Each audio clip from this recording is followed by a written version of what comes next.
everybody. I'm Jonathan, and welcome to the Blue Boar Tavern from the Shakespeare Oxford Fellowship. Tonight, the topic is something that we hear a lot about, but not in detail. Jousting, tilting, and combat.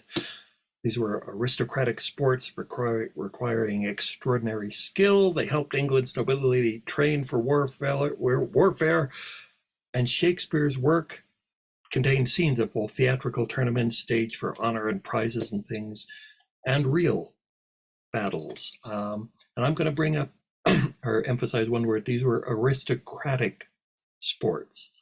So I think we're going to get into the implications of that in a little bit. So thank you for stopping by. Our guests and our regulars will be coming in a moment. And hello to Germany, hello to Pennsylvania, hello to Canada, California, Connecticut.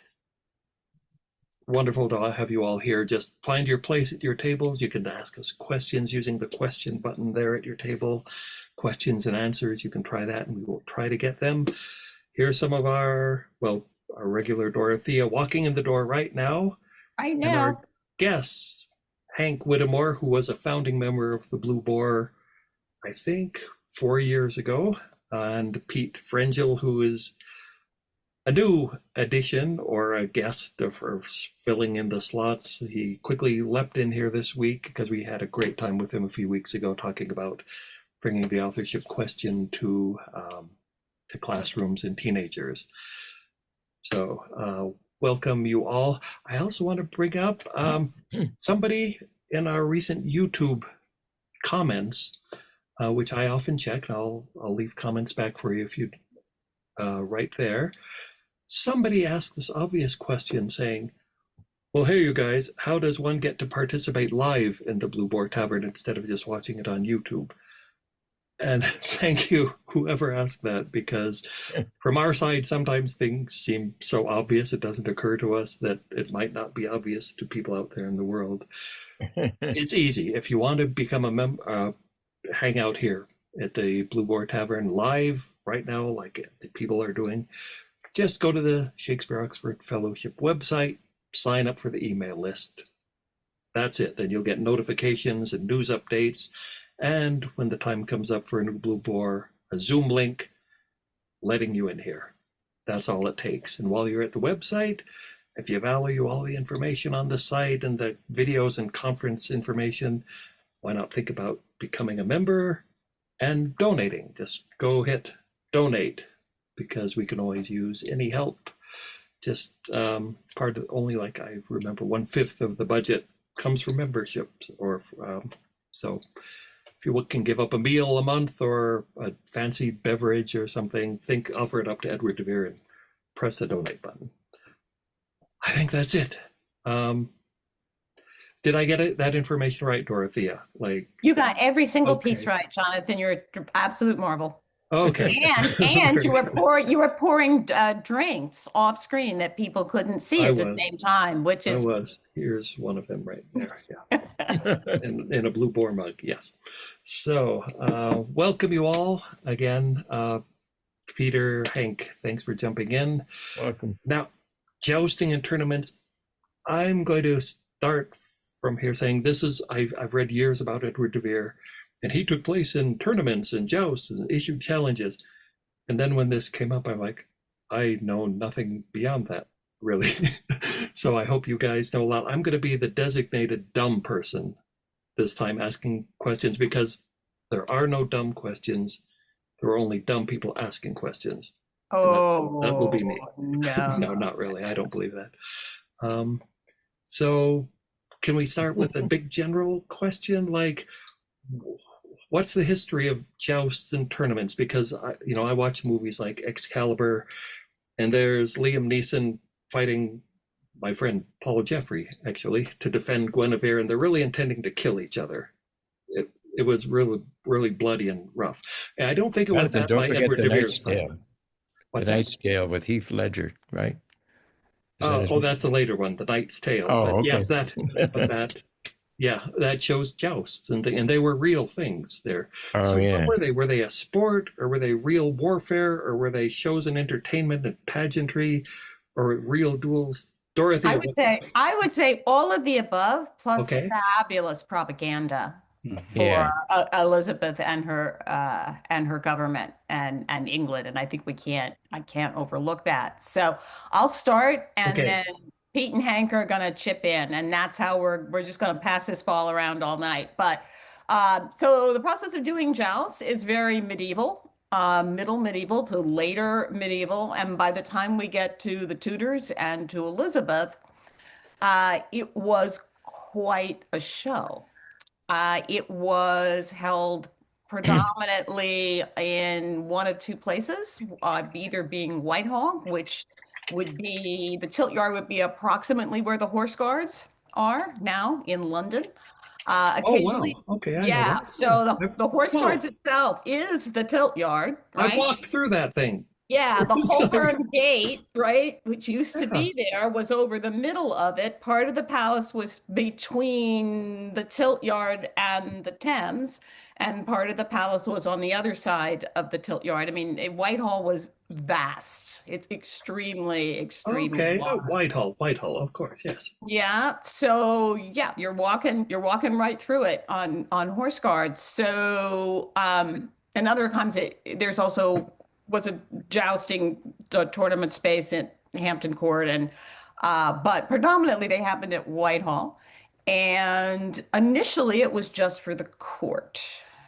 So Elizabeth and her ladies would at noon appear in the gallery overlooking the Whitehall joust and settle themselves down for some entertainment.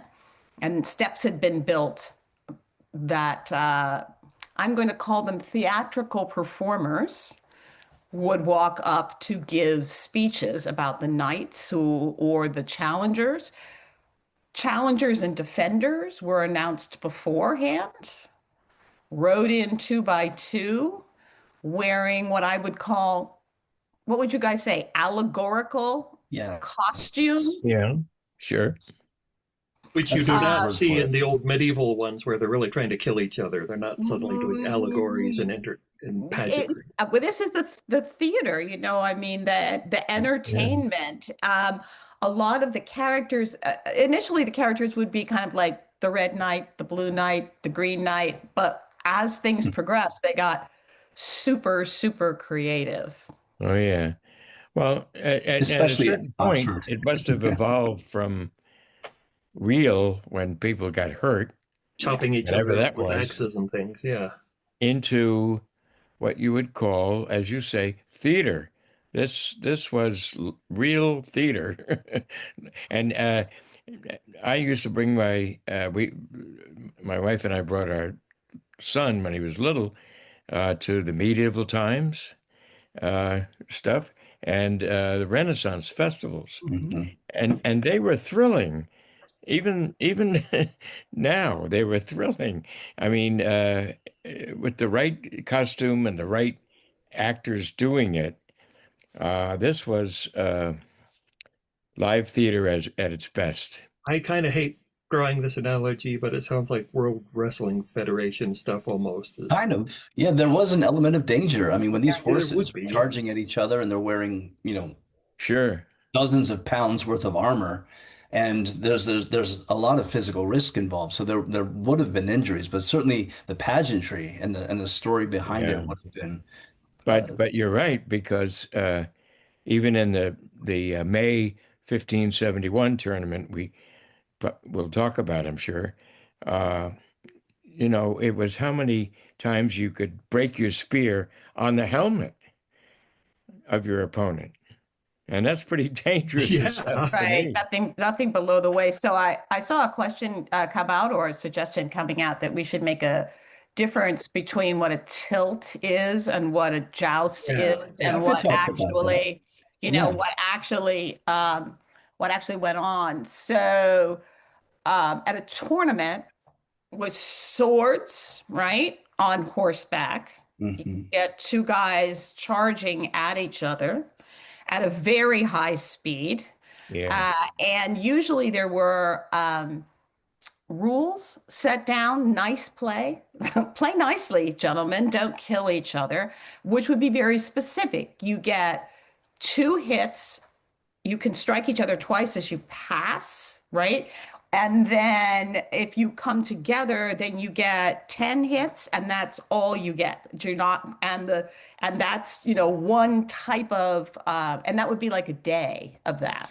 Yeah. And then if you move on to jousting, jousting is probably what most people think of with the long spears that are like 12 feet Yeah, long, yeah. made of oak, The lances, yeah. right? The lances, but then the tips would be purposefully blunted so that they would break upon Hmm. impact. And the Yeah. rules could be very specific: no foul play, no hitting below the waist, no aiming for the other guy's horse, because goodness knows we don't want to hurt the horses. But mistakes happen. Hmm. Yeah, the part of the jousting was called the tilt, I believe. That was what they called the tilting, was the actual coming at each other on horseback. The tourney itself was like the like maneuvering on horses and the weaponry and like you said the fighting as That's you right. And described. then and then there's the barriers, which is on foot. Yes, the barrier. Yeah. Over like they were fighting over a barrier and Oh, Yeah. hand-to-hand combat, basically. Yeah. And these are So these are three separate, they may be three separate days, but they're definitely three Yeah. separate events. so And yeah. by the time of uh, Elizabeth, and of course this was a big deal under her father, Henry VIII, right? Yeah. And how many were in the stands? Thousands at this point? So when Henry Lee started sort of setting it up, those accession day tilts in November in honor of Elizabeth's coming to the throne, Yeah. it was just for the court. But over time, they started putting in literally what we would call stadium seating, like a basketball game, long boards that people would come and sit on. And by late in her reign, there were literally thousands of people who paid a few pence to Yeah. come sit and watch. And so the sound, I mean, not just of these huge war horses charging at each other, but the sound of the crowd must have been truly astonishing. And then there Yeah. there were judges who were usually older men, Earl of Surrey, Leicester, people who had passed their time in this athletic event. But Well, on in May of 1571, Oxford was 21. He was engaged or going to be engaged to marry uh, Anne Cecil, who was, I think, 15. she was. And he had just the month before, just entered Parliament for the first time in the House of Lords. So here he was as the Crimson Knight, dressed all in red. And you mentioned who I had a list of on his side. They were the challengers. Uh, and they were not only Oxford, but Charles Howard, who was the admiral, Yep. and Sir Henry Lee, as you mentioned, and Christopher Hatton, who was Hmm. already doing his thing. Now, of interest, the okay, the defendants against Oxford and those guys were among them were three Thomases. Thomas Knivet, who was the uncle of Anne Vavasor, with whom he would have an affair later on in that decade. There was uh, Thomas Bedingfield, who would be a great friend of his, probably already, because in the next few years, Bedingfield would be a translator of Cardena's Comfort, and that was a big thing. And then the other one was Thomas Cecil. Thomas Cecil. Anne's half Thomas brother. Cecil, Anne's half brother. Yeah. who was about, I think, 5 years older than Oxford, Mhm. something like so that. But it's he was the son of Cecil's first wife, William Yes. Cecil's Yeah, first yeah. wife. The great emotional love of William Cecil's life was Thomas's mother, Mary Cheek. He married her against his own father's wishes, and the result was Thomas. Mary passed away very tragically within only a few months of giving birth, and I so see. Cecil had this Here- baby, and that's how he ended up marrying Mildred. But that's another story. So here's one of my dumb people questions, because of Sure. hearing these lists, was every nobleman expected to take part in these or to be proficient in it, or could someone just say like, no, thank you, or Well, Huh. yeah, the or did people expectation put was to themselves forward? perform. The expectation was to perform, and I want you to, as part of like the image that Dorothea was drawing of the field and then the gallery where the queen is with her ladies in waiting. Each of these knights had a tent, a magnificent tent, typically because that's part of the show, decorated with the color of their their knighthood, that the red knight or the white knight or the blue knight. And then, so imagine the flags, the pennants, the colorful tents, the armor all matching the Yeah. colors, like very color coordinated. The pageantry was just incredible. So I just want to help draw that picture in the audience's mind of what the tilts and the tourneys would have looked So like. were these voluntary? I mean, or Right. if Back to there the was a question. nerd I, courtier, I, was he like, no thanks, I'm not going to do this, or My understanding, and someone can correct me if they have better information than I do, but my understanding is that an announcement went out. For example, this 1571 one that Hank is talking about occurred in May, but the challenge was actually issued in January, expecting it to be more of a winter sport than a spring sport, but something delayed it. And so one responds because these guys all paid for their own stuff. This is I see. it's a very expensive undertaking to do this, but I also think, its roots are in some way. I talked about propaganda, but its roots are, these are our leaders. These are the men who Yes. are going Yeah. to lead our troops into battle if we need them to do so. So it's Yes. somewhat of a military parade in a Absolutely. way. I mean, And the not training, exactly, but okay.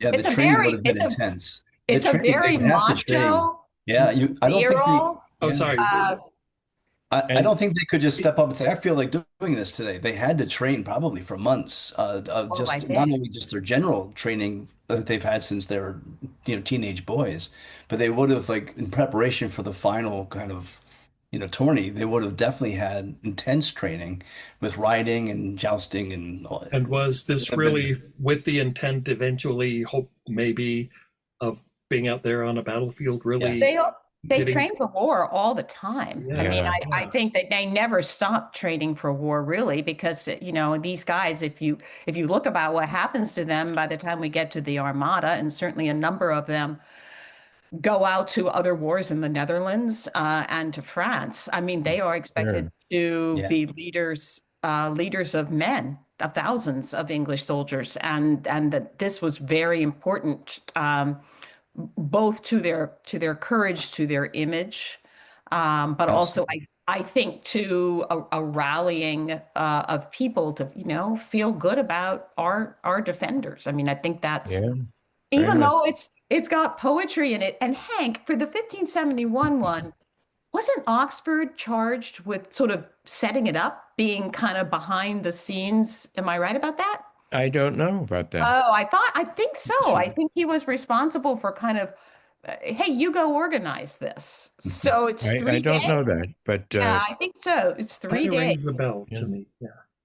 What So I it's do know is that Oxford, from day one, thought of himself, despite his love of learning and his, insatiable curiosity about everything, and especially his literary learnings. He conceived of himself.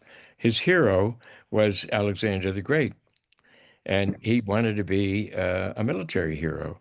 And aside from the fact that he was finally allowed to go up with Sussex to the tail end of the Northern Rebellion in 1569, where he went up in 70, in the spring, I think, of 70, and they finished that off at Hume Castle and came back. And then this is the following year now. He still wants to get out of town. He wants to not only see the world, but he wants to be a military guy. And I think this was, in a sense, reminding the Queen, look at me, you know. I, Very much and, so. and he wins the tournament too. We've got a comment here. De Vere organized the mock battle for the Queen when he visited Kenilworth in the 1570s. How Mm. was that? He was away in England, in Italy, but Yeah, I think that may be off a little bit. So we're a few years before that. But it and that is was And that actually, was it that wasn't. organizer. Shakespeare. Yeah, it wasn't Kenilworth. It was the fireworks with the flying dragon at Warwick, which was his, That which was Ambrose. 1572 in the military, a mock battle that he Yeah, so that arranged. that was later, but we're still back in. I think we're still back in 1571, and Yeah, Warwick was Dudley's castle, but um, no, Warwick's he did it at Warwick, which was Ambrose Dudley's castle, not at Kenilworth. But they weren't very far apart. They're like 6 miles apart, and I'm very excited because I'm going to go see what remains of Kenilworth and yeah. go through Warwick this summer. I'm very excited about that. Ooh. Um, One thing I kind of looked up because I was kind of surprised, Hank mentioned that Christopher Hatton, who was a gentleman pensioner, yeah, not a nobleman, Yeah. um, was in this first with Oxford in Oxford's first joust. And just for fun, I looked up what did Christopher Hatton wear. And I don't know if for those of you who have access to Yellow the internet. stockings. Yellow Wait, stockings. wait. Carter. I remembered seeing Christopher Hatton's armor uh, in the National Armory in Great Britain. And I thought, am I remembering this right? And so I looked it up today. It's steel, of course, like a dark blackish blue steel with these big intersecting gold bands that kind of come and cross across his chest. Carter. No, I Yeah. am not That's making this up. crazy. Wait That's for it. amazing. Down across his thighs, they cross. And then when we get below his knees, they cross back and forth really tightly. And of course, I'm referring to Are you Malvolio. suggesting Yeah. I don't know. This is a Dorothea Dixon Malvolio. off the cuff That's question. amazing. That's But amazing. go look up a picture of his armor and zoom in on what you see between the knee and the foot, and you will see this little That's amazing. And for those who aren't dive aware, of course, spot. the There it theory is is. that Christopher Hatton was the one being satirized in Twelfth Night as Malvolio because he was a rival suitor to the Yeah. Queen. But Shakespeare, Oxford or Shakespeare would have seen him as an up and comer because he was not a lord and he was, Yeah, exactly like Malvolio. so? and it's Yeah. Maybe Yeah, he that's remembered that amazing. armor and just translated it as an in joke to. well, to be honest, I think this particular set of armor was made much later than 1571 Oh, because, yeah, I mean, it was probably made 20 years later. We're probably in like the but 90s but, by but when the he time. wrote the play, he remembered. But he remembered it, and I think it is. I mean, and actually, the reason I remembered the armor is because it's really ugly. I mean, when you compare it to some of these other beautiful Somebody, sets, a friend, filigree, with dragons' heads and inner and ivy and tendrils and flowers, and then there's these silly like big markings. Anyway, I somebody just just thought that was fun. Jens just put a link up to where Diddy, people can thank you go so click much. on that. Yeah, Yeah. tell me what y'all think. Go take a look at it and tell me what you think. Hmm. Um, so should we move on to the big event, Yeah. Hank and Let's talk Pete? about 1581, where Okay. I mean he's showed incredible prowess in that in the tilt where he broke 12 staves. I have a quote. It says, let's see the quotation. It was called the Knight of the Tree of the Sun. Yeah. The queen, of course, was the Tree of the Sun.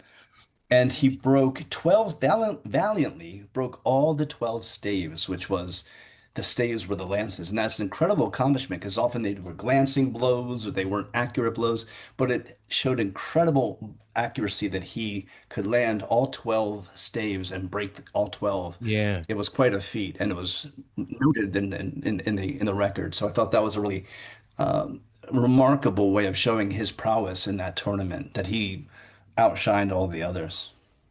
And to Yeah. jump back about 5 minutes in the conversation about who they're writing poetry and pageantry, this is, of course, they're trying to be the idealized Renaissance man who's Oh, off fighting battles and then turning around and writing poetry with the other hand while they're dueling with one hand Exactly. and doing it all beautifully and excellently.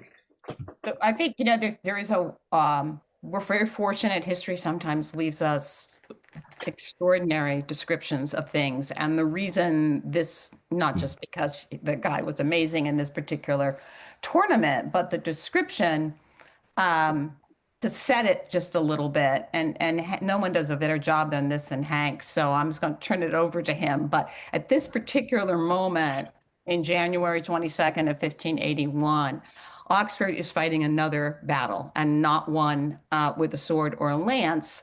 It's a verbal battle, and that is Yeah. because he is being accused by two of his cousins, Henry Howard and Charles Arundel, of all sorts of unspeakable things because he has just turned them in as being part of a Catholic plot to Yeah. kill the Queen. It Well, turns out we know from history that he was right. They certainly were a part of that plot. They fled to the house of the Spanish ambassador, which was kind of a giveaway. You're going to go anywhere, don't go to the Spanish ambassador's house. And it turns out, they both later fled the country. But what they were doing was, in the old parlance, throwing as much spaghetti against the wall as possible and trying to see what would stick against Oxford. So, Hank, let's talk about his character assassination by these guys in this moment. And of well, course, quickly, this ties into our previous episode talking about his reputation and how some of that did yeah. stick to this very day. I, That's another topic.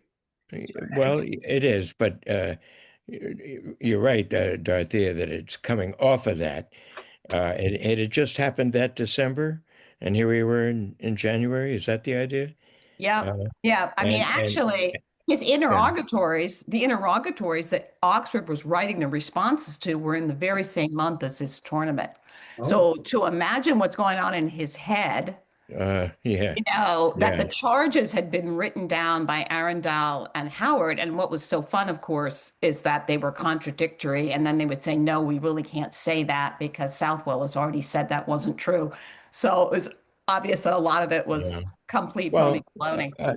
I think we shouldn't forget that uh, because of the kind of government that it was, a monarch and very vulnerable all the time for assassination or anything.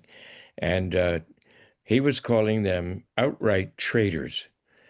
And Treason Act was constantly updated and so on. And, they were fighting for their lives and they were out to get him under any kind of adjectives and adverbs if they could do it. And of course, they called him the worst things in the universe, and a lot of that stuck in history. When I first got into this, I looked up wherever I could for Edward de Vere in history books, and it was always the haughty and arrogant and worse Earl. he And a was lot of that monstrous. is the tail Monstrous end of these adversary. things. Pardon? I was He just was. saying monstrous adversary, the He was title of Alan Nelson's Sure. book. yeah. And Alan That's Nelson bought into Arundel. that. Yeah, Sure. that's Yeah. Arundel. Yeah. Monstrous adversary. Yes. Yeah. Well, so Dorothy, you're right too. Again, and this tournament was giving him a chance Yep. to reclaim. I think the Queen understood, though, where he was coming from. I think she totally did. And nonetheless, he was uh, he was combating an image, I imagine. What's interesting to me is that Peter, you mentioned how well he did in the tilt and everything, the jousting. um, how much that would translate? I mean, can you imagine our U.S. congressman on horseback and trying to see who's better for the country? How did it equate if you were good at a tilt? Maybe you were a rotten statesman or a rotten whatever. It didn't seem to necessarily gel nonetheless, the queen looked at these guys who were all primping and with the costumes and all the rest, and then going into battle, mock battle, if you will, and for her favor and for rise in the governmental, system. So it's a very curious thing. I can't quite put my finger on how to define it, but I think, yeah. huh? Oxford certainly knew the stakes, and he arrived in gilt armor with a golden tent and a Yeah, golden bay tree and 12 golden staves, and yes, everything was gold in the sun. and And yeah, Yeah, it was he knew the stakes. He knew what he was yeah. doing. I was going to That say, this I was his think move. This was his move. this was his move in response to exactly what Hank just described. This was Yes, his way exactly. of saying, let me show you what my character is made of. So, yeah, yeah, uh, yeah. one of the things that's very typical is that a night, you send your page with a Mhm. little speech, right? And the page Yes. comes out before you write out, and he walks up. A page is a young lad, yeah, that's in your employ, and he's dressed in your colors, and probably he's been rehearsed. Do you As picture a boy actor, perhaps a a boy actor, boy perhaps playing actor, the Or role? maybe certainly, your Pete. theater Yeah, company. Yeah. certainly comes to mind if you happen to have a boys' theater company in your employ. And I pulled up the speech that this young lad gives, and I'm not going to read the whole thing because it's long and tedious, but I want to give you a couple excerpts from it just to give you an idea of the language, because I think for those of you who read the Shakespeare canon on a regular basis, informal basis from time to time, or go see the plays, what I really want to point out is the way he puns on words, and you see them in the canon, and you go, is that really a pun? All right. So when you listen to him speaking for himself, because of course he wrote this for the page, listen to the words he chooses. So it begins. This night, most fair and fortunate princess, living a long time in a grove where every graft being green. Okay, so what's the pun there? Very, every, and green, Green. right? Yes. Because there in French There. means green or spring, the season spring. So even in the first line, he's punning on his name. So when we see those words kind of strung together in a line in Shakespeare, is that a signature of of the author? No. Sounds like it. All right. Anyway, he thought You every know what? root. I'm going to leap in here just as a So, little aside, as in a comment section with one of the Oxford trolls on YouTube. I had mentioned that Earl of Oxford is known to have punned on his name with the word ever, and you've just given me a whole new example to go a back to whole, him I and mean, say, here is I'll where it is send this. known. Yes. I'm happy to send this to you, Jonathan. I mean, Oh, I'm wonderful. happy to just clip it and I'll have to, anybody who wants it, I'll happy to send it. Anyway, he thought every root to be precious and found at the last as great a diversity of troubles as of trees. And then he goes through a recitation. I'm not going to read this, but I'll just give you the first one. The oak to be so stubborn that nothing could cause it to bend. And then he goes through a series of trees, right, describing there's a problem with every tree. And thus, wandering a weary way, he espied at last a tree so beautiful that his eyes were dazzled with the brightness, which as he was going unto, he met by good fortune a pilgrim or a hermit. If you read enough of these Elizabethan mock theater entertainments for the court, there's always an elderly man who is either a hermit or a pilgrim. And that hermit or pilgrim then gives a story. So this guy is going to talk to this knight about this tree. What is the tree? And he begins, this tree, fair knight, is called the tree of the sun, whose nature is always to stand alone, not suffering a companion, being itself without comparison, of which kind there are no more in the earth than suns in the heavens. The world can hold but one phoenix, one Alexander, Hank Whittemore, just Hmm. Yeah. made that And reference. she's the Phoenix. Yep. Yes, One, and she's the phoenix. Yes, we know that. One sun tree in top contrary to all trees, it exalteth itself in majesty. So just like Pete Yeah. said, she's the tree, right? Could I Uh, ask just a, Peter, sure. maybe you know, maybe someone knows. Um, in Phoenix and Turtle, which is published in 1601, Mhm. as by William Shakespeare, hyphenated, uh, in Love's Martyr book, um, is the sole Arabian tree mentioned in the first line. Is that the same as the tree of the sun? Do we think? I think it might be. That's a good I think follow-up it might be, but it's a research good thing to question. look It'd up. be interesting to find that link. Yeah, The that's other an thing interesting is, question. what's curious here is that, too, to me, is that Elizabeth is the tree of the sun.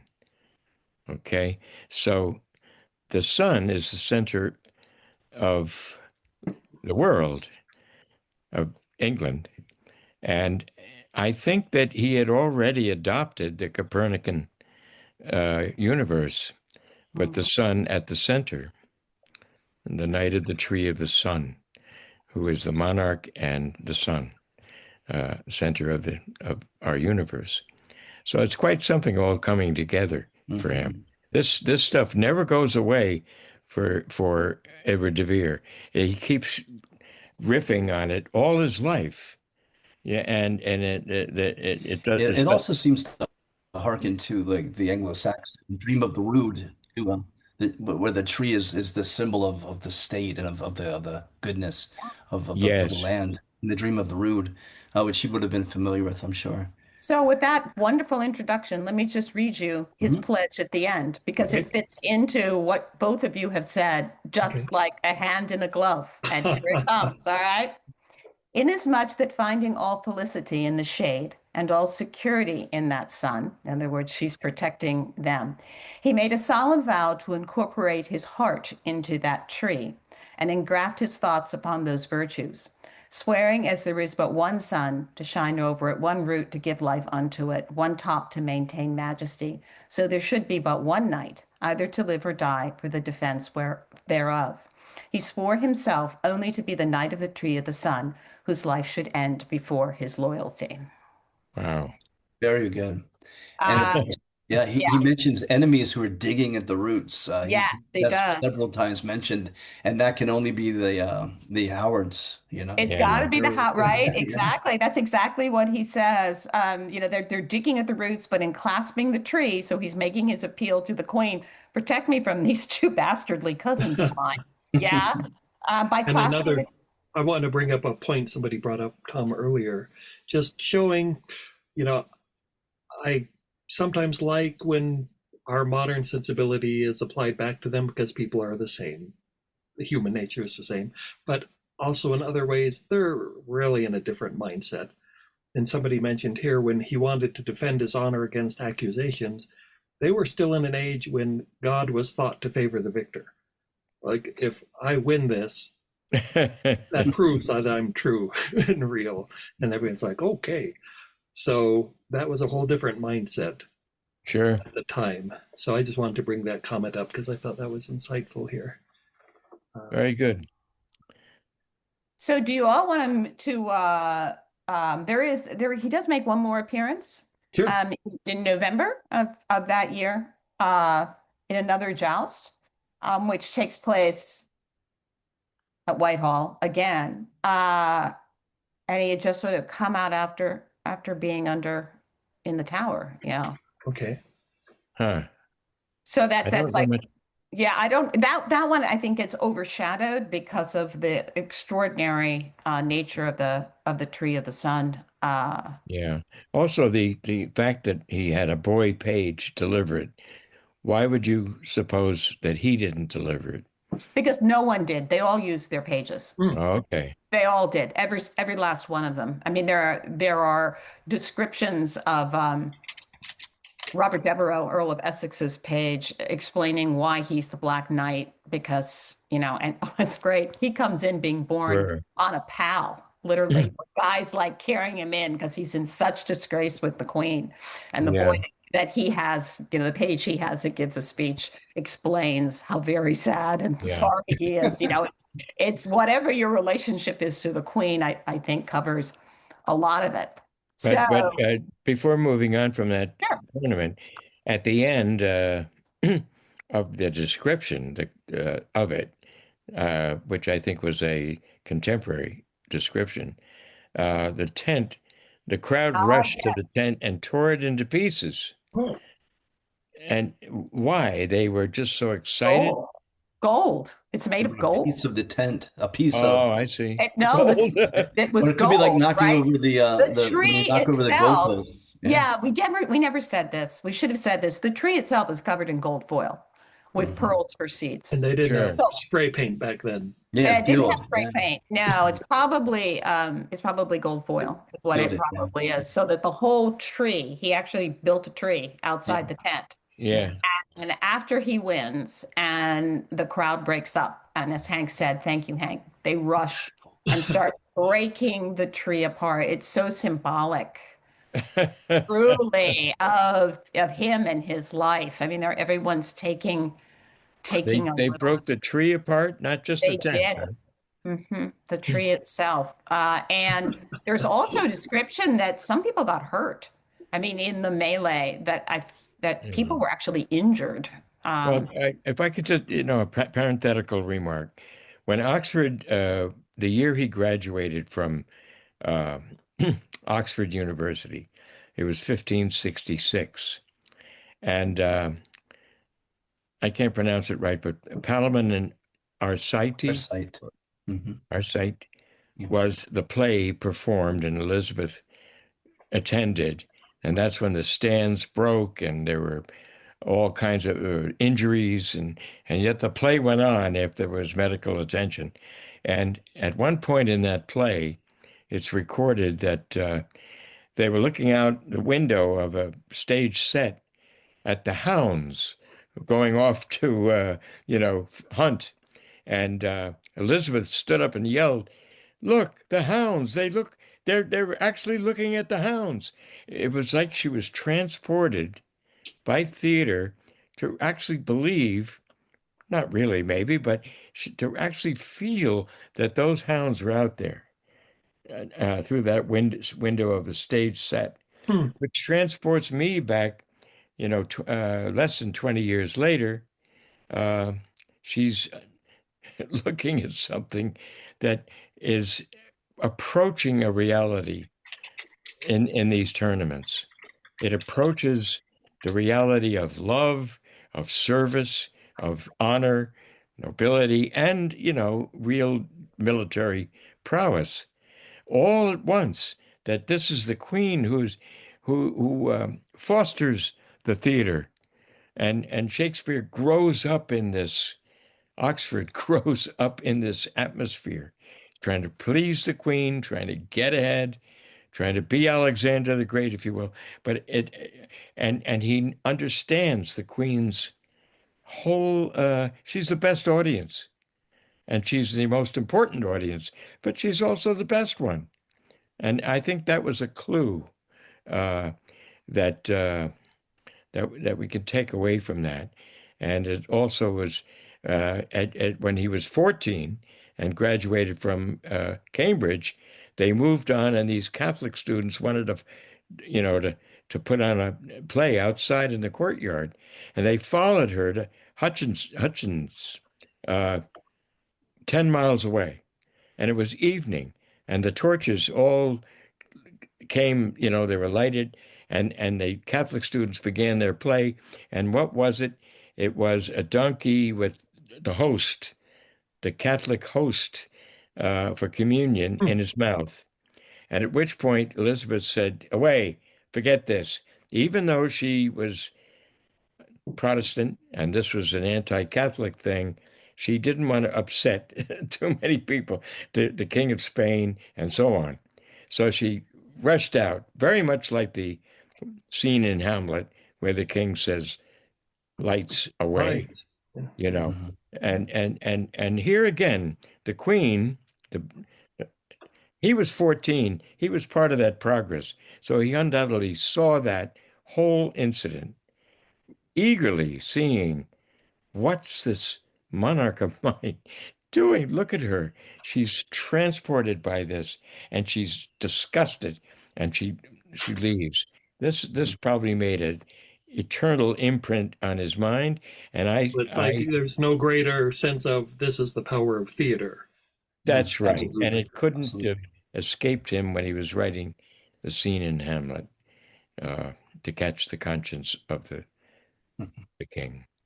And here we are in tilts and tourneys and as real as it could be. Maybe it wasn't real gold, I guess, but Oh, I bet it was. Well, do you know what? Somebody has a comment here saying, were those like base commoners running up? I picture these Monty Python peasants running up and tearing things apart. Or Impoverished were they nobles. impoverished That's great. nobles? That's a great comment. Who was doing that? Yeah. Who knows? Nobody knows that. Well, I want to make sure that we get a little Shakespeare in here. And Okay. so And then I where have a does few some- little questions that people. there's some questions that we can, but we want to get to this. But go ahead if there's some questions Okay. we need to answer. Just a few things that people have brought up. Could Pete, maybe somebody asked more from Pete. Could you talk more about the Dream of the Rood? I'm just not familiar, but when you said Anglo-Saxon, that I picture the All Lord right, of the yeah. Rings, where their symbol was a tree. We know that Oxford would have had some grounding in what was it, Lawrence Nowell, was that his tutor? Please correct me if I'm wrong. Noel or Nowell? I don't Noel, know. yeah, Noel, Yeah, yes, Noel probably. and he had a vast array of medieval manuscripts of Anglo-Saxon. I meant to say Anglo-Saxon manuscripts in Old English, and the Dream of the Rood was an Anglo-Saxon poem in Mhm. which this tree is like the divinity of Christ meets the pagan. So with the early pagan world, the kind of world of Beowulf, in which you had the gods of the old mythology, suddenly we're kind of crossing into the Christian overlay, which was just happening. And the dream of the root, of course, being the cross, was this kind of pagan tree, and it marries the symbolism of those two things beautifully. And that's really in the very heart of the kind of unconscious or subconscious mind of Anglo-Saxon culture, is this idea of this kind of pagan overlay with Christianity, and it evolved into the Renaissance. And of course, you look at the Middle Ages, you had the knights and the tournaments. Hank mentioned Palamon and Arcite from Chaucer, which is the Knight's Tale. And we know that Oxford was reading the Knight's Tale, and so he was very well versed in medieval literature. That he would have been familiar with all of these the pageantry, of course. So that's the connection to the really old roots of Anglo-Saxon, that goes back to the Dream of the Rood. If you Google it, it's a beautiful short poem, and definitely worth reading in translation, And of course. so if Edward de Vere was influenced by that, how did Shakespeare at the grammar school learn about that? Yeah, excellent question. Okay. Excellent question. Somebody has a question, just throwing it out for discussion. I'm not sure what this means. What's that about someone wearing purple robes tilting at Blackfriars? Does that ring any bells with anyone? Yeah, that's in a separate thing that was published. Uh, I'm forgetting exactly when, but I think it was the early 1580s, after Oxford had been tilting with or fighting with Knivett and his men, and they were having uh, big battles in which Oxford got Running street fights, the street Street fights. fights. right. Yeah. Oddly enough, the Knivett, the very Thomas Knivett that was on his side in 1571, 12 or so years later, would be coming after him because he was the uncle of Anne Vavasor, with whom Oxford had an affair, and she gave birth later in 1581, after that tilt in January. And I guess that he was in the doghouse for a long I time. believe that fight happened at Blackfriars or near Blackfriars. So that Well, was it might have been, yes. yeah. That's right. That's a good point. I know Roger Strittmatter done some pretty good work on that. And I think in 1584, it culminated in Knivett and Oxford actually having a deadly duel in which each one guy got hurt pretty badly. Oxford Yes. got lame for life. Yeah. That was so. This is a big part of his biography that all could have been started right then in 1571 when they were on the same side. You know, you're You going to know, quote the sonnet now about him limping in the sonnet. His my leg. limping sway I knew you would disabled. say, I knew Uh, you would say that, Hank. no, no, no, no. I've That's read your that's work on the limp in the in sonnet from in in, in my view, the limping sway disabled was Robert Cecil who disabled him. But ah, that's another story. interesting. It's a long Yeah, story. so if anybody hasn't read Hank on this on the sonnets, The Living Record is a wonderful book, and I really just want to give him a shout out for that. Thank you, dear. And a Speaking of, good basic resource to have when you're talking with Yeah. Stratfordians and things also is Hank's um, where is it? Where do I add it here? The 100, Monument? 100 Reasons The Shakespeare Well, was the Monument. Earl 100 of Reasons, Oxford. yeah, much, Thank much. you. Go look it up. Speaking of You know, shout-outs, I'd like to in give this Jens whole Unikau a shout out with the idea of the half sword that he had mentioned in Henry IV, part one. Uh, uh-huh. so that was a really interesting article that he wrote recently that showed that there's a German expression for it. I can't pronounce it. I'm sure you could, Jonathan. But it basically means half sword in German, and it's something very particular to military manuals that only someone trained militarily would have probably been familiar with. And when Falstaff says we had at it with half swords, it harkens to that. So I thought that was a really interesting point that Jens had made about the half sword, and it also shows like this guy was trained militarily.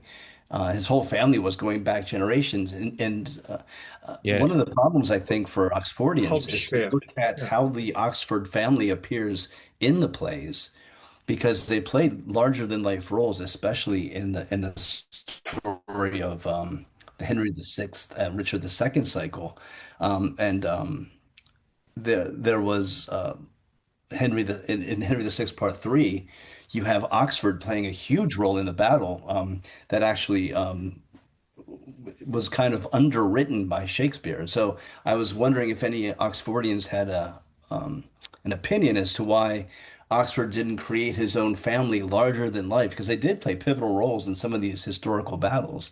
So I'm wondering if anybody has any. Oh, I think that because I think it's too obvious, and I think that there is, there are other lines, thematic lines he was Yeah, working with. But I mean, I want to just take a real quick run through the plays, if we can, sure. Okay. talking about Before all the that, places. Yeah, I can we? do want to, in fairness, say that Shakespeare was a member of the Half Sword Club at the Stratford Grammar School. Was he? Okay. Extracurricular There was school. the Yeah. extracurricular That's club. how he learned about that. Okay. Okay, go on. Um, hitting the list, and we go. I got tournaments, play as opens. Pericles opens at a tournament, correct? Mhm. We have Pericles, arriving in Pentapolis, and his first thing he does is he enters a formal Sure. tournament Yeah. to win Thasia as his bride, and we have in the scene, we have an entrance order of knights. Yes, in Pericles' time, imagine they are knights. There is heraldry, there is armor, there are prizes, there are noble spectators, and there are marriage politics going on. Richard II has a formal charging at the list scene in it, right? It That opens with that. Yeah. Bolingbroke versus Mowbray, and Mhm. Richard stops it. Yeah. Too bad. So yeah, too bad. What that was a mistake. He should have let that one go on, right? There's some jousting in France in Henry the Sixth, Part One. And then, of course, we get to the war plays, and there are just so many battles. I mean, we could start with all the Henrys. I mean, is there any Henry that doesn't have a battle scene? Maybe Henry the Fourth Part. No, Henry the Fourth Part One Yeah, that has has. got preparation for, but I mean, big battle scenes, and it's always been one of the questions. How did Will of Stratford know what it was like to put on armor and pick up a sword and get on a horse and fight a battle. Well, he didn't know. It's that simple. I mean, to try to keep explaining how he would do these things is more difficult as it goes. Yeah, and I think imagination can go a certain way toward describing. Like I've never been on a horse in armor, but I could probably describe it generally. But it's when we get into the really explicit distinctions and the really explicit details that I think that's where we need to pause. And I think that's where the plays get things right. That just someone imagining what it would be like doesn't quite Yeah. capture the essence of it. Well, I remember reading early on, uh, I think it was Ogburn in Mysterious William Shakespeare. It didn't matter quite whether it was knights in armor and all that language, or about birds, or about military operations, or seafaring.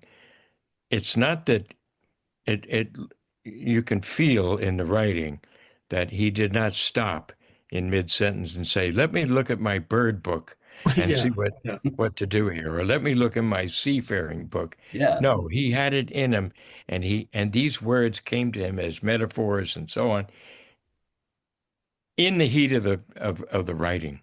I was Yes. about to bring up the same thing, Hank, is that like yeah, he has legal knowledge, but he uses it as metaphors for something else. And you have, Yes. like you were saying, Pete, that you have to be immersed in it, that it's such a Mhm. part of your bones and marrow that it comes out as a metaphor for something It's part else. of your thought That it even process. occurs to you. Yes. Yeah. Yeah. Yeah, very true. Absolutely. Somebody here, here's a playing devil's advocate, fair enough. Is it possible that Will of Stratford watched a joust or a tournament? It is Sure. He could have. always possible that Willis Yeah. Stratford watched a joust or a tournament, but that doesn't mean he knew what was going on in terms of how to handle, that the armament, or how to, or what it feels like. I mean, if you think about uh, the number of wars, I mean, that Shakespeare wrote about, and you think about how violent the age was. Could Will of Stratford handle a rapier? Did he ever learn to fight with it? Was Will Well, of Stratford? Right. Or not just fight with it, but if you look at Romeo and Juliet, where he's naming off the detailed figures of fighting and the Yes, various, exactly. That Mercutio speech, which the is all very about the detailed finesse, Italian school of the fencing. It's Italian not just school of fencing. Bonetti, right? I Italians, mean, right Yes. there, right Yes, there, exactly. Yeah. well, right? there There were, was were Italian people living in London, so he could have learned it from them. well, yeah, And we're making it. That's what we hear. there's an Italian fencing master in Blackfriars who Hmm. was known to be a butcher of a button, that he was so fine that yeah, he could take a button off of yeah. your shirt just Like with a, Danny Kaye. Yeah. And also, Oxford grew up in a family with a rich history of military yeah. uh, conflict in the Wars of the Roses and so on. And Absolutely. and and so he was already, probably by the time he was 12, well versed in so much of it. And it probably dominated his thoughts and had a lot to do with why he emulated or wanted to emulate Alexander. Yeah, the John de Vere, the 13th Earl of Oxford, was really the most illustrious that's mentioned in the plays, but he's mentioned obliquely, and I think the reason is, as Dorothea said, the glory had to go to the Tudor house. It had to go to Henry VII. It had to go to Elizabeth's ancestors, not to his. She probably would have been appalled if he made Oxford the 13th Earl the hero of the story, even though he That's, was really did a great yeah, job Although about it. it's that's a coming good back to point, me, I Peter. think Ramon Jimenez maybe is the person I'm thinking of, but maybe someone else did point out points where in some of the history plays, Oxford's ancestors are puffed up a little more than they actually are in the historical record, but And not here, to yeah, overpower. Anyone And know? Henry the Fourth, Part Three, they're downplayed more than they probably were historically because he played a central role. But I think, obviously, if he had written the star or the hero of the play could not be his ancestor. It had to be Elizabeth's ancestor, Henry Yeah. the Seventh. Yeah, I mean, I think also one of the other pieces that we don't read as well, as a matter of fact, we read hardly at all, is the art of heraldry, Ah, which was incredibly prevalent, not just on the, Yeah. that one of the reasons for it is so that on a battlefield, you can identify who's on your side because you can read what's on his shield and you know exactly who that person Yeah. is. And there's and so that's what happened in that battle. There was a fog on the battlefield, and there was the I think it was a sun and a star got confused by Yeah. which was the proper symbol, and the friendly troops started to fire upon Oxford's uh, troops, and then there was in that confusion they thought they did a retreat, and so that confusion made the Lancastrian side kind of lose that battle. Yeah. And so,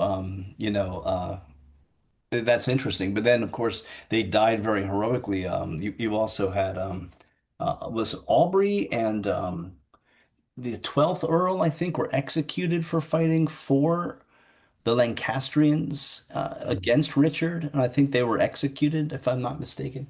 But yeah, that can make you a little bitter. yeah, absolutely. But this idea of dying for honor, yeah, then yeah, Yeah. absolutely. Yeah. And And then with you had the fighting Veres, who were his cousins.